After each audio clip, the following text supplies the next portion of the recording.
আচ্ছা, মহাভাগবত কাকে বলে?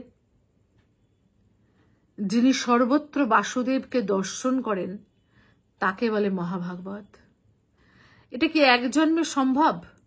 না, এক জন্মের সাধনে হয় না। গোবিন্দকুণ্ডের সিদ্ধ মনোহর বাবা বলছেন যে তিনি ৮ জন্ম এই গোবিন্দকুণ্ডের তীরে ভজন করছেন, তীব্র বৈরাগ্যের ভজন করছেন ৮ জন্ম জুড়ে।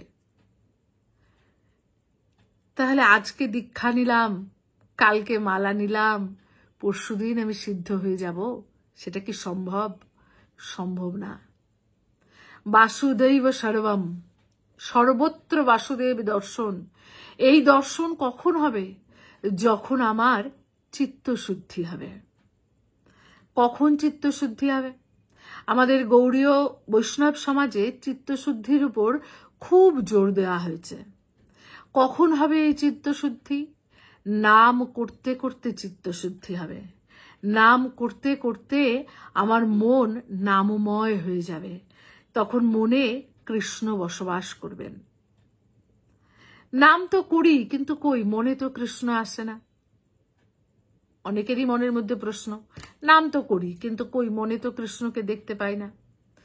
কবিরাজ যখন খলনুড়িতে কোনো ওষুধ তৈরি করেন, তখন দেখেছো যা দিয়ে তৈরি করেন সেটা কি প্রথমেই একেবারে মিহি হয়ে যায়? তা তো হয় না। তুমি কখনো শিলপাটায় কিছু বাটতে যাবে, হয়তো হলুদ বাটতে যাবে, দেখো তো প্রথমেই কি বাটতে পারো? পারো না তো। প্রথমে বাটতে গেলেই টুকরোগুলো এদিক ওদিক ছিটকে যায়, কিন্তু তখন কি ছেড়ে দিলে চলে? চলে না।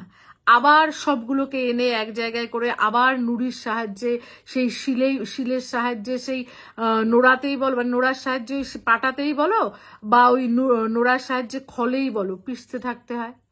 ঘষতে ঘষতে ঘষতে ঘষতে এক সময় একদম মোলায়েম হয়ে যায়।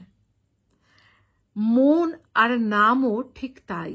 মন হলো জাগতিক বস্তু, সর্বদা চঞ্চল, আর নাম হলো চিন্ময় বস্তু। তাই মন আর নামের মিলমিশ হওয়া খুব সমস্যার। একবারে এত সহজে হবে না, চেষ্টা করতে থাকতে হবে, নাম করতে থাকতে হবে। এইভাবেই নামের ঘর্ষণের ফলে ঘষতে ঘষতে একদিন নাম আর মন একসঙ্গে হয়ে যাবে। তখন মন হয়ে যাবে কৃষ্ণময়, আর কৃষ্ণ হয়ে যাবেন মনোময়। তাই চেষ্টা কিন্তু ছাড়লে হবে না। নাম তো করছি, চিত্তশুদ্ধি হচ্ছে কিনা কি করে বুঝবো? এক বোঝা ভিজে কাঠ, সেই ভিজে কাঠের মধ্যে তুমি আগুন জ্বালালে, আগুন তো কিছুই দেখতে পাচ্ছ না, শুধু গলগল করে ধোঁয়া বেরোচ্ছে। আচ্ছা, ধোঁয়া বেরোচ্ছে, তাহলে কি আগুন নেই? আগুন আছে তো। আগুন না থাকলে কি ধোঁয়া বেরোয়? বেরোয় না। ওই ধোঁয়া বেরোতে বেরোতে, ধোঁয়া বেরোচ্ছে মানে কাঠ শুকোচ্ছে, ওই ধোঁয়া বেরোতে বেরোতে কাঠ যত শুকোবে এক সময় গিয়ে দপ করে আগুন জ্বলে যাবে। ঠিক তেমনি তীব্র সাধন চেষ্টা করতে করতে একসময় মন পরিপূর্ণ শুদ্ধ হয়ে যাবে, এবং তখন এই মনে কৃষ্ণ অধিষ্ঠিত হবেন। এবং সে প্রক্রিয়া কিন্তু চলছে। এই যে ইচ্ছে হোক অনিচ্ছে হোক, নাম মালার প্রতি হাত যাচ্ছে তো। মন চঞ্চল থাকুক, মন না বসুক না বসুক, প্রতিদিন জপে বসছো তো, অর্চন করছো তো, পরিক্রমা করছি তো।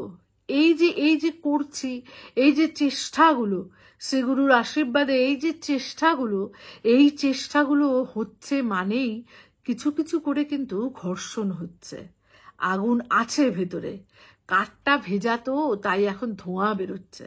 তবে ধোঁয়া বেরোচ্ছে বলেই আশা আছে যে এই ধোঁয়া বেরোতে বেরোতেই একদিন দপ করে ভক্তির আগুনটা ঠিক জ্বলে যাবে। তাই ভরসা ছাড়বো না, আশাও কিন্তু হারাইনি, হারাবও না।